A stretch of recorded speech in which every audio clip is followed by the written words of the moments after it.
நமஸ்காரம். 1000 நாமங்கள் 1000 கதைகள் 327வது திருநாமம் அப்ரமத்தாய நமக. என்ன இந்திரா, வெற்றி கொண்டாட்டத்தில் இருக்கிறாயா என்று ஒரு குரல். அசுரர்களை வென்ற மகிழ்ச்சியில் தேவர்களுடன் இணைந்து கொண்டாடி கொண்டிருந்த இந்திரன் திரும்பி பார்த்தான். தேவலோகத்துக்கு வந்த அகஸ்திய முனிவரின் குரல்தான் அது என்று புரிந்து கொண்ட இந்திரன், வாரும் அகஸ்தியரே, அமுதத்தை பருகியதால் நாங்கள் அசுரர்களை வீழ்த்தி விட்டோம் என்று பதில் சொன்னான். அதை கேட்ட அகஸ்தியர், இந்திரா, எந்த அமுதத்தால் நீ வெற்றி பெற்றாய் என்று கேட்டார். பார்க்கடலை கடைந்த போது அதிலிருந்து கடைந்து எடுக்கப்பட்ட அமுதை பருகினோம், அதனால் வென்றோம் என்றான் இந்திரன். இல்லை இந்திரா, பார்க்கடலிலிருந்து எடுக்கப்பட்ட உப்புச்சாரான அமுதால் நீங்கள் வெல்லவில்லை. பார்க்கடலை உங்களுக்காக கடைந்து கொடுத்தாரே ஆறாவமுதமான திருமால், அந்த திருமால் எனும் ஆறாவமுதால் தான் நீங்கள் வென்றீர்கள் என்றார். எதை வைத்து சொல்கிறீர்கள் என்று கேட்டான் இந்திரன். இந்திரா, நீங்கள் துர்வாசரின் சாபத்தால் அசுரர்களிடம் தோற்று வலிமையிழந்து நின்றீர்கள். நீங்கள் மீண்டும் வெற்றி பெற வேண்டுமென்றால் பார்க்கடலை கடைய வேண்டும் என்று ஆலோசனை கொடுத்தவர் திருமால். அந்த பார்க்கடலை நீங்கள் மட்டும் தனியாக கடைய முடியாது என்பதால் அசுரர்களுடன் கூட்டணி வைத்துக் கொள்ளுங்கள் என்று ராஜதந்திரத்தை சொல்லிக் கொடுத்தவர் திருமால்.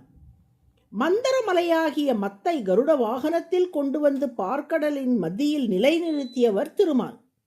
அந்த மத்து அழுந்திய போது ஆமை வடிவில் கூர்மாவதாரம் செய்து அதை தன் முதுகில் தாங்கி பிடித்து நீங்கள் பார்க்கடல் கடைய உறுதுணையாக இருந்தவர் திருமால்.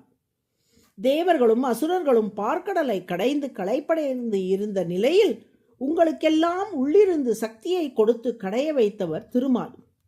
சில காலம் கழித்து நீங்கள் கடைய முடியாமல் தவித்த போது பார்க்கடலை கடைந்து கொடுத்தவர் அதே திருமால்.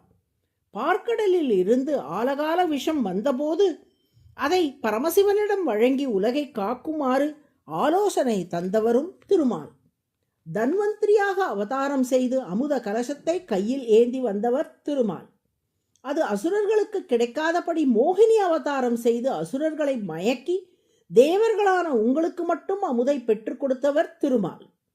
நீங்கள் வெற்றி பெறுவதற்கு உங்களை நன்கு கட்டாட்சிக்கும்படி தன் திருமார்பில் அமர்ந்திருக்கும் மகாலட்சுமியிடம் சொன்னவரும் திருமால்.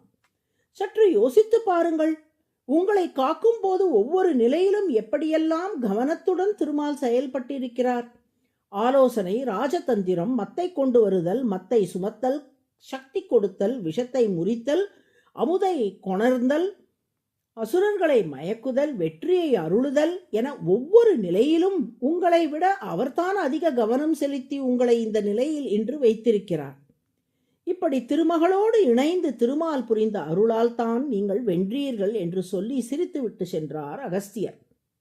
அடடா, நாம் அமுதை குடித்த மகிழ்ச்சியிலும் வெற்றி பெற்ற பெருமிதத்திலும் நம்மை கவனித்து காத்த திருமாலை மறந்துவிட்டோமே என்று கருதிய தேவர்கள் அவருக்கு நன்றி தெரிவிக்கும் விதமாக கும்பகோணம் ஸ்ரீ சாரங்கபாணி பெருமாள் திருக்கோவில் கருவறையை அடைந்து இந்த ஸ்லோகத்தை பாடினார்கள். त्रिंशत् त्रिकोटि वसुरुद्र दिवाकरादि देवादि देवगण संतत सेव्यमानम् अम्भोज संभव चतुर्मुख गीयमानम् वन्दे शयानमिह भोगिनि शार्ङ्गपाणिम् என்று சாரங்கபாணியின் பெருமாளின் தியான ஸ்லோகம் சொல்வது போல் அந்த 30 முக்கோடி தேவர்களும் சூழ்ந்திருந்து பெருமாளை வழிபட்டு அமுதை பெற்று தந்த ஆறாவமுதனுக்கு நன்றி தெரிவித்தார்கள். இப்படி தேவர்களை காக்கும் போது ஒவ்வொரு நிலையிலும் கூர்மமூர்த்தி எத்தனை முயற்சிகள் எடுத்து எவ்வளவு கவனமாக காத்திருக்கிறார் என்பதை இவ்வரலாற்றின் மூலம் அறிய முடிகிறதல்லவா? பிரமத்த என்றால் கவனம் இல்லாதவர் என்று பொருள். அப்பிரமத்தக என்றால் கவனம் மிக்கவர் என்று பொருள். மிகவும் கவனத்துடன் அடியார்களை காப்பதால் கூர்மமூர்த்திக்கு அப்பிரமத்தக என்று பெயர். அதுவே சகஸ்ரநாமத்தின் 327வது திருநாமம். அப்பிரமத்தாய நமக என்று தினமும் சொல்லி வரும் அன்பர்களின் கவனக்குறைவு நீங்கி அவர்கள் தங்கள் தொழில்களில் நல்ல கவனத்துடன் செயல்பட்டு வெற்றி பெறும்படி திருமால் அருள் புரிவார். நாராயண நாராயண.